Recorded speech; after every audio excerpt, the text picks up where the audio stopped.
Hello everyone, current affairs with prelim booster series में आपका स्वागत है। आज है 1 अगस्त 2021। तो आज हम देखेंगे कौन कौन सी घटनाएं पीआईबी द हिंदू न्यूज़पेपर के साथ साथ करंट अफेयर्स और अदर मैगजीन में इंपॉर्टेंट रही हैं, जो कि हमारी 2021 और 2022 की दृष्टि से काफ़ी इंपॉर्टेंट है। तो चलिए शुरू करते हैं। जैसा कि आप देख रहे हैं आज है 1 अगस्त, तो देखेंगे कौन कौन सी घटनाएं आज की दृष्टि में काफ़ी इंपॉर्टेंट रही हैं। जो पहली घटना है वो है भारत ने यूएनएससी की अध्यक्षता की। आपको पता है यूएनएससी का पूरा फॉर्म क्या होता है? यूनाइटेड नेशन सिक्योरिटी काउंसिल, ठीक है। तो वास्तव में सुरक्षा परिषद के अस्थायी सदस्य भारत बना था 2020, 21 और 22 के दौरान। तो उसी संदर्भ में ये भारत की पहली अध्यक्षता है यूएनएससी की। अब आपसे एक क्वेश्चन यहाँ पे और पूछा जा सकता है, क्या भारत ने पहली बार यूएनएससी की अध्यक्षता की? तो आप लॉजिक लगाओ, ऐसा हो सकता है कि 70 वर्ष में भारत को पहली बार यूनाइटेड नेशन सिक्योरिटी काउंसिल की अध्यक्षता मिली हो? तो बिल्कुल भी नहीं, ठीक है। ये लाइन क्या कहना चाह रही है? ये लाइन ये बस कहना चाह रही है कि 2021 और 22 के कार्यकाल के दौरान इसकी ये पहली अध्यक्षता है। मतलब क्या हुआ? मतलब ये हुआ कि जनवरी 2021 में जब भारत यूएनएससी का अस्थायी सदस्य बना। आपको पता है कि यूएनएससी में टोटल 15 मेंबर होते हैं, जिनमें 5 परमानेंट होते हैं और 10 नॉन परमानेंट होते हैं।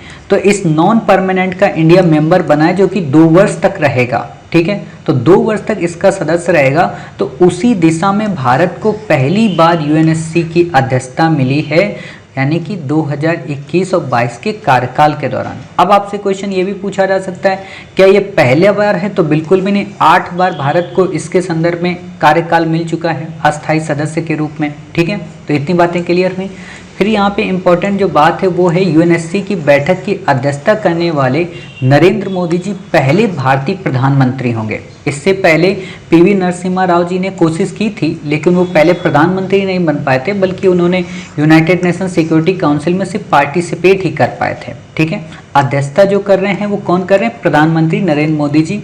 ये भारत के लिए एक सबसे बड़ी उपलब्धि की बात है। बाकी जब मेंस का टॉपिक हम पढ़ेंगे तो वहाँ पे यूएनएससी से रिलेटेड जितने भी इशू हैं उनको वहाँ पे हम कवर करने की कोशिश करेंगे, ठीक है। तो इतनी बातें क्लियर हो गई। चलिए, इतनी बातें जब क्लियर हो गई, फिर बात आती है यूएनएससी क्या है। वास्तव में यूएनएससी यूएन के 6 प्रमुख अंगों में से एक है। आपको पता होना चाहिए कि यूएन के पहले एक बॉडी बनाई गई थी 1915 के बाद, यानी कि फर्स्ट वर्ल्ड वॉर के बाद 1919 के तौर पे, जिसको कहते थे क्या बताइए? नेशन लीग, यानी कि राष्ट्र लीग उसका नाम होता था। तो उस नेशन लीग की समाप्ति कर देने के बाद फिर गठन हुआ था यूएन का। और यूएन का जो गठन हुआ था तो इसके कई सारे सब पार्ट बनाए गए थे, जिनमें 6 इंपॉर्टेंट हैं। यूएनएससी यानी कि United nation security council, UNGA यानी कि United nation general assembly, trusteeship परिषद, आर्थिक एवं सामाजिक परिषद, इसी को बोलते हैं इकोसॉक, ठीक है। अंतर्राष्ट्रीय न्यायालय हमेशा चर्चा में रहता है, आईसीजे अलग है और आईसीसी अलग है, ठीक है। इंटरनेशनल क्रिमिनल कोर्ट ये अलग है, इसका इंडिया मेंबर नहीं है, इंडिया इसका मेंबर है आईसीजे का। सचिवालय यानी कि सेक्रेटरीट, ठीक है। इससे ज़्यादा आपको नहीं पूछेगा। हालांकि आपसे क्वेश्चन तो ये भी नहीं पूछेगा कि इनमें कौन यूएन का अंग है कौन नहीं है, आपसे ऐसे क्वेश्चन नहीं पूछता है। यूएनएससी पे में भी आपसे सामान्य प्रश्न तो नहीं पूछेगा कि इंडिया अस्थायी इसका सदस्य है या इंडिया को इस बार अध्यक्षता मिली है। ऐसा क्वेश्चन बकवास वाली यूपीएससी नहीं पूछती है, थोड़ा डेप्थ में जाएगी यूएनएससी को लेकर, ठीक है। तो यूएनएससी को हम पढ़ने की कोशिश करते हैं और जहाँ पे आपसे क्वेश्चन बन सकता है उसको समझने का भी प्रयत्न करते हैं। जो यूएनएससी है वो 15 सदस्यों से मिलकर बनी होती है, जिसमें 5 परमानेंट मेंबर होते हैं और 10 इसमें नॉन परमानेंट मेंबर होते हैं, ठीक है, जिन्हें यूएनजीए यानी कि यूनाइटेड नेशन जनरल असेंबली, जो कि यूएन का दूसरा पार्ट है, उसके द्वारा 2 वर्षों के लिए चुना जाता है किसी भी कंट्री को, ठीक है। 5 परमानेंट मेंबर कौन है? अमेरिका है, ब्रिटेन है, फ्रांस है, रसिया है, चाइना है। चाइना को रिकमेंड किया था इंडिया ने, ठीक है, जिसको लेकर कई बार पंडित जवाहरलाल नेहरू जी की आलोचना भी होती है। खैर, वो जब हम पोस्ट इंडिपेंडेंस पढ़ेंगे तब वहाँ पे कवर करेंगे। खास बात ये है कि इसमें 10 नॉन परमानेंट जो मेंबर होते हैं, ऐसा नहीं होता है कि उन 10 नॉन परमानेंट मेंबर को केवल एशिया से चुन लिया गया, केवल यूरोप से चुन लिया गया, या फिर उनको केवल अफ्रीका से चुन लिया गया। ऐसा बिल्कुल भी नहीं होता है। कुछ मेंबर एशिया के रीजन से होते हैं, कुछ आपके यूरोप के रीजन से होते हैं, कुछ आपके अफ्रीका के रीजन से, कुछ आपके साउथ अमेरिका, कुछ लैटिन अमेरिका और कुछ आपके नॉर्थ अमेरिका। तो इन सभी जितने ज्योग्राफिकल एरिया हैं इनसे इन्हीं देशों को यहाँ पे लिया जाता है। ठीक है, तो इतनी बातें आप समझ गए, यानी कि पूरे के पूरे विश्व का इसमें प्रतिनिधित्व होता है। रोटेशन बेस पे हर एक व्यक्ति को सदस्यता मिलती रहती है, मतलब देशों को। ठीक, नोट, यूएन के अन्य अंग सदस्य राष्ट्रों के लिए सिफारिश करते हैं, किंतु ध्यान देना यूएन के जो अन्य अंग हैं, चाहे वो यूएनजीए हो यानी कि यूनाइटेड नेशन जनरल असेंबली हो, या इकोसॉक हो, या सचिवालय हो, ठीक है, या ट्रस्टीशिप हो, ये जितने भी हैं ये सदस्य राष्ट्रों से सिफारिशें करते हैं। ठीक है, सदस्य राष्ट्रों के लिए सिफारिश करते हैं, किंतु जो सिक्योरिटी काउंसिल है उसके पास सदस्य देशों के निर्णय लेने और बाध्यकारी प्रस्ताव जारी करने की शक्ति होती है। इस लाइन का क्या मतलब? इस लाइन का मतलब ये होता है कि मान लीजिए यूनाइटेड नेशन जनरल असेंबली में कोई प्रस्ताव आया, ठीक है, उसमें कहा गया कि चाइना पर भाई प्रतिबंध लगा दो, तो यूएनजी के लोग क्या कहेंगे, भाई चाइना पे प्रतिबंध लगा दो ना, अरे भाई चाइना पे प्रतिबंध लगाओ ना, अरे भाई सुनो तो चाइना पे प्रतिबंध लगाओ, बस ऐसी बकवास होगी उसमें और कुछ नहीं। लेकिन जब यही प्रस्ताव सिक्योरिटी काउंसिल में आएगा, ठीक है, तब आवाज में बिल्कुल एक ठेठपन होगा, ए भाई चाइना में क्यों नहीं प्रस्ताव लगा अभी तक, जल्दी लगाओ, ये लैंग्वेज हो जाती है। ठीक है, अब वही बात है कि कोई प्रस्ताव पास क्यों नहीं हो पाता, क्योंकि इन्हीं पांचों देशों को वीटो पावर प्राप्त है। अब चाइना के ऊपर लगाओगे, चाइना ही वीटो कर देगा तो प्रस्ताव पास ही नहीं होगा। ठीक है, तो ये चीज़ यहाँ पे आती है। तो बस आपको ये समझना था, हाँ इसमें बाध्यकारी निर्णय होते हैं, बाकी आपसे डेप्थ में नहीं पूछेगा। इस लाइन में आपसे क्वेश्चन जरूर पूछेगा जो अब मैं पढ़ने जा रहा हूँ। यूएन का कोई भी सदस्य जो यूएनएससी का सदस्य नहीं है, मतलब यूएन का कोई भी मेंबर जो यूनाइटेड नेशन सिक्योरिटी काउंसिल का सदस्य नहीं है, अब सिक्योरिटी काउंसिल में कितने मेंबर होते हैं टोटल, 15, ठीक है, वो नहीं है, बिना वोट के सुरक्षा परिषद के समक्ष लाए गए किसी भी प्रश्न की चर्चा में भाग ले सकता है। अर्थात उसको वोटिंग का राइट नहीं होगा, लेकिन वो उस मीटिंग में यानी कि यूएनएससी की मीटिंग में पार्टिसिपेट कर सकता है। ठीक है, फिर ध्यान देना, यदि यूएनएससी को लगता है कि उस विशिष्ट मामले के कारण उस सदस्य के हित विशेष रूप से प्रभावित होते हैं, तो सपोज करो जैसे ऐसे, मतलब वही बात होती है ना कि बिन दूल्हे के बारात कैसी। ठीक है, सपोज करो मान लो पाकिस्तान पे हमें प्रतिबंध लगाना है, ठीक है, बेचारा पाकिस्तानी बसता है, पाकिस्तान ना लो, जब देखो तो हम लोग पाकिस्तान करते रहते हैं, थोड़ा मजबूत लेते हैं। मान लो नहीं पाकिस्तान नहीं लेंगे क्योंकि वीटो पावर का मामला आ जाएगा ना। मान लो पाकिस्तान को हमने लिया, हमने कहा कि भाई तुम आतंकवादियों को बड़ा तरजीह देते हो, तो एक काम करते हैं तुम्हारे ऊपर आरोप हम सिद्ध करवाते हैं और यूएनएससी में इसे पास करवाते हैं। ठीक, पाकिस्तान ने कहा लगा लो भैया, क्या दिक्कत है, हमें कोई दिक्कत नहीं है। ठीक है, इंडिया मेंबर है सपोज करो आज के टाइम पीरियड पे, ठीक है, पाकिस्तान भी उसका मेंबर है, अस्थायी सदस्य है। इंडिया प्रस्ताव लेकर आया, बाकी देशों ने भी उसका समर्थन कर दिया। अब पाकिस्तान के इमरान खान साहब यूएनजीए के मतलब परिषद में बैठे हुए थे, उनको लगा जरा हम सुन तो ले जाके भाई मोदी जी क्या क्या हमारे बारे में बुरा बुरा बोल रहे हैं, तो सुनने के लिए वहां पे चले जाएंगे। अब ध्यान देना, सुनने की परमिशन इनको तभी होगी जब यूएनएससी के मेंबर को लगेगा कि हाँ इन्हीं की बुराइयां वहां पे की जा रही हैं या इन्हीं के इंटरेस्ट इससे प्रभावित होने, तो इनको परमिशन होगी। समझ गए? इससे ज़्यादा आपको यहाँ पे समझना है नहीं। मतलब क्वेश्चन जो यहाँ पे पूछा जा सकता है ना, वो यही पूछा जा सकता है कि यूएन का कोई भी सदस्य जो यूएनएससी का मेंबर नहीं है वो परिषद में भाग नहीं ले सकता, ऐसा क्वेश्चन आपको पूछ देगा तो आप बता दोगे नहीं साहब भाग ले सकता है, बस वोट नहीं दे सकता है। ठीक, अगला आर्टिकल इस बार अगर नहीं इंपॉर्टेंट है तो ये मान कर चलना नेक्स्ट बार काफ़ी ज़्यादा इंपॉर्टेंट है। ई रूपी में भी इसी बार ज़्यादा इंपॉर्टेंट हो जाएगा क्योंकि यूपीएससी करंट के ऐसे क्वेश्चंस को बहुत जल्दी टच करती है। क्वेश्चन क्या है? क्वेश्चन है भारत सरकार द्वारा इलेक्ट्रॉनिक वाउचर आधारित डिजिटल भुगतान प्रणाली ई रूपी लॉन्च करने जा रही है। ई रूपी क्या होता है?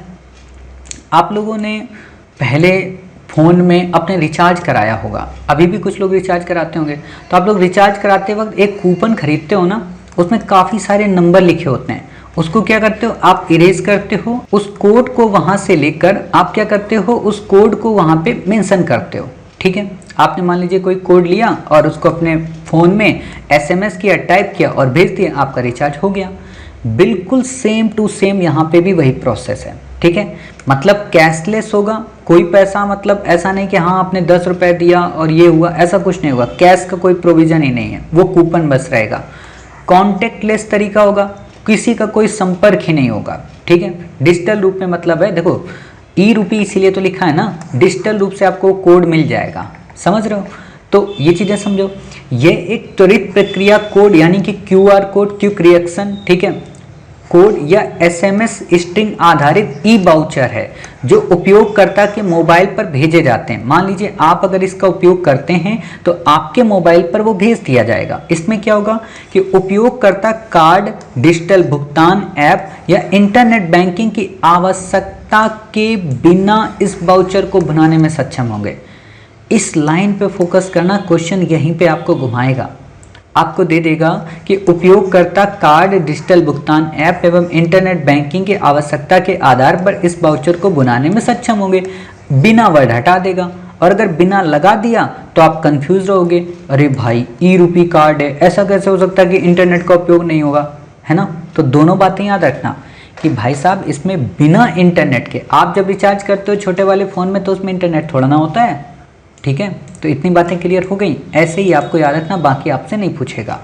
अगला है इसी में, ये सेवाओं के प्रयोजकों को बिना किसी भौतिक इंटरफेस के डिजिटल मोड में लाभार्थियों और सेवा प्रदाताओं के साथ जोड़ता है। इसका क्या मतलब, बिना किसी भौतिक इंटरफेस के, मतलब किसी भी व्यक्ति से मिले बिना ही ये आपको वो सारी सर्विसेज डिजिटल मोड में प्रोवाइड कराता है जो आपके लिए ज़रूरी होती हैं। अब आप कहोगे सर बिल्कुल भी इसमें इंटरनेट की ज़रूरत नहीं पड़ती क्या? भाई आपको नहीं पड़ती है, लेकिन जो ये कोड बना है ना, जब आप इसको रिचार्ज करोगे तो उसको सर्विलांस चेक करने के लिए वो इंटरनेट होता है ना, तो ये आप समझ जाना, नहीं तो फिर डिजिटल किस बात का ये, क्लियर। अगला इसमें क्या है, सिस्टम प्रीपेड प्रकृति का, प्रीपेड वही जो आप रिचार्ज कराते हो, इसलिए किसी भी मध्यस्थ के बिना सेवा प्रदाता को समय पर भुगतान का आश्वासन देता है, मतलब कोई मीडिएटर इसमें नहीं आता है, बिना मीडिएटर के हम इससे पेमेंट को पे कर सकते हैं, ठीक है। इतनी बातें हो गई। अगली बात आती, आभासी मुद्रा के समान है क्या? बिल्कुल भी नहीं। जो हमारी वर्चुअल करेंसी है, जैसे आप लोग पढ़ते होगे ना, बिटकॉइन आपने पढ़ा, एथेरियम पढ़ा, तो इनमें क्या डिफरेंस और इसमें क्या डिफरेंस है? देखो ई रूपी मैंने आपको क्या बताया, ई रूपी है, तो ई रूपी में क्या हो रहा है, रुपया, रुपया किसका? भारत का, यानी कि सेंट्रल गवर्नमेंट या जो हमारी केंद्रीय बैंक है, सेंट्रल बैंक, उसके द्वारा इसको हमने प्रूफ किया है और इसको इंडियन करेंसी में ही रखा है। जबकि जो वर्चुअल करेंसी होती हैं वो इंडियन करेंसी या वर्ल्ड के जो नॉर्मल कंट्री होते हैं उनमें नहीं होती हैं, वो बिटकॉइन में होती हैं या तो फिर वो एथेरियम में होती हैं, समझ रहे हो। मान लो डॉलर में थोड़ा ना होती बिटकॉइन। इतनी बातें क्लियर हो गई, तो यही बस इसमें डिफरेंस है, ये भी ध्यान रखना। आपको दे देगा कि जो ये आभासी मुद्रा है ये बिना इंटरनेट के उपयोग की जा सकती, तो आप कहोगे बिल्कुल, सॉरी, ई रूपी जो कार्ड है बिना इंटरनेट के उपयोग की जा सकती है, आप कहोगे बिल्कुल सही बात है। दूसरा, ये वर्चुअल मुद्रा के बिल्कुल समान है, तो आप कहोगे गलत साहब, ठीक है। तो इतनी बातें क्लियर हो गई। चलिए अगला यहाँ पे आर्टिकल है हमारा ओजोन लेयर के बारे में।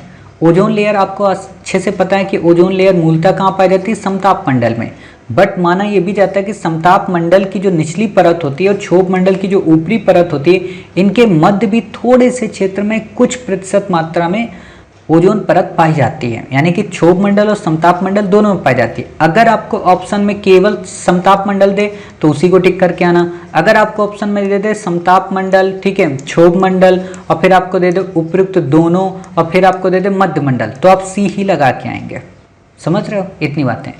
अब आपसे क्वेश्चन ये पूछा जा सकता है कि ओजोन गैस क्या होती है, ठीक है। ओजोन लेयर तो हमने पढ़ी, आखिरकार ओजोन गैस क्या होती है।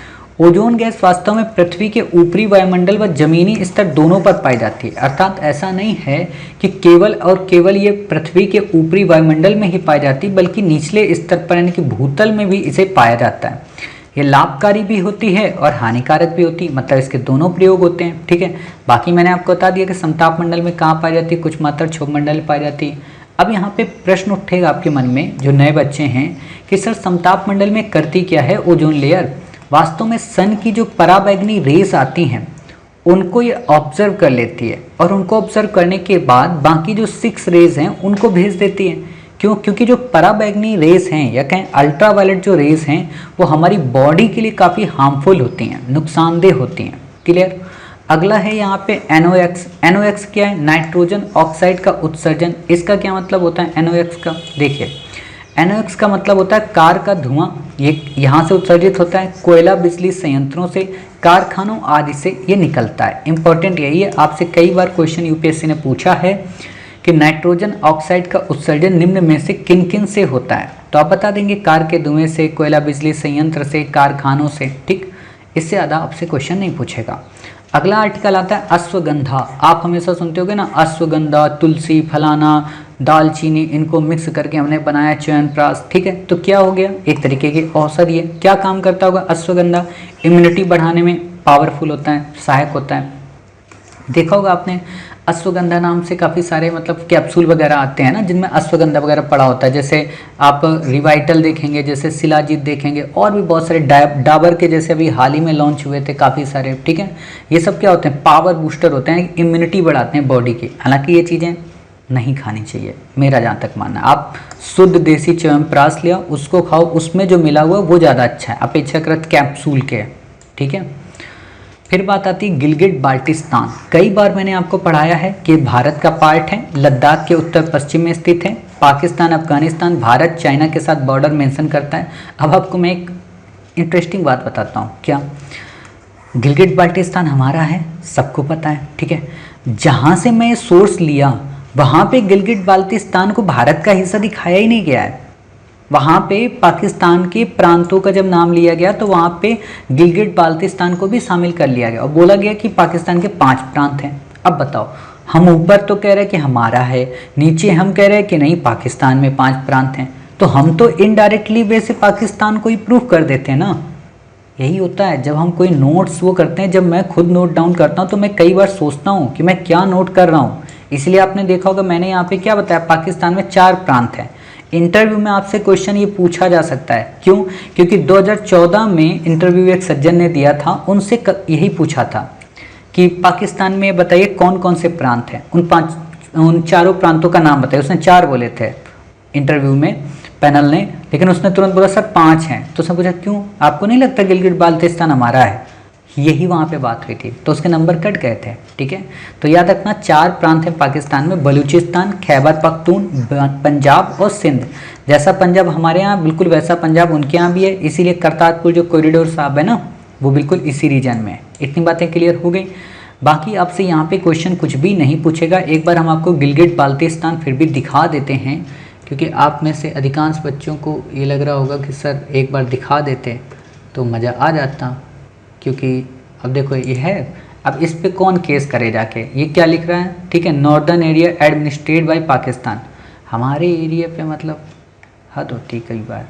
यही तो देश में दिक्कत है। जैसे अभी मैंने एक दिन देख रहा था, वो बहुत अच्छा उन्होंने कमेंट किया कि डिफीट का मतलब दिया हुआ था कि अकबर ने हराया महाराणा प्रताप को। अरे हराया होगा जिताया होगा बात अलग है, लेकिन उदाहरण ऐसा तो मत दो इंडिया के प्राइड को जो नुकसान पहुंचा है। ठीक है, ये है गिलगिट बाल्टिस्तान। क्लियर?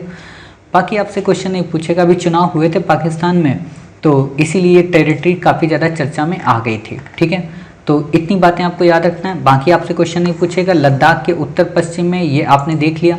जैसे मैं आपको यहाँ पे दिखाना चाहता हूँ, ये जैसे आपने देखा लद्दाख का रीजन, आपको देखो ये यहाँ पे, एक मिनट, हाँ देखो ये लद्दाख का रीजन है हमारा, तो लद्दाख के उत्तर पश्चिम में। ठीक है, मैंने ऐसा क्यों बताया? क्योंकि यूपीएससी ने क्वेश्चन आपसे पूछा है। ठीक है ना, तो उम्मीद है इतनी बातें आप समझ गए। उम्मीद ये भी है कि आज की क्लास आपको पसंद आई। मिलते हैं अपनी नेक्स्ट क्लास में, यानी कि 2 अगस्त 2021 की क्लास में कुछ नई इंपॉर्टेंट घटनाओं के साथ। तब तक अपना ख्याल रखिए और स्वस्थ रहिए। इसकी पीडीएफ ऑलरेडी हमने टेलीग्राम चैनल पर शेयर कर दी है। उम्मीद है कि आपको पीडीएफ मिल गई होगी। तब तक अपना ख्याल रखिए, स्वस्थ रहिए। जय हिंद, जय भारत।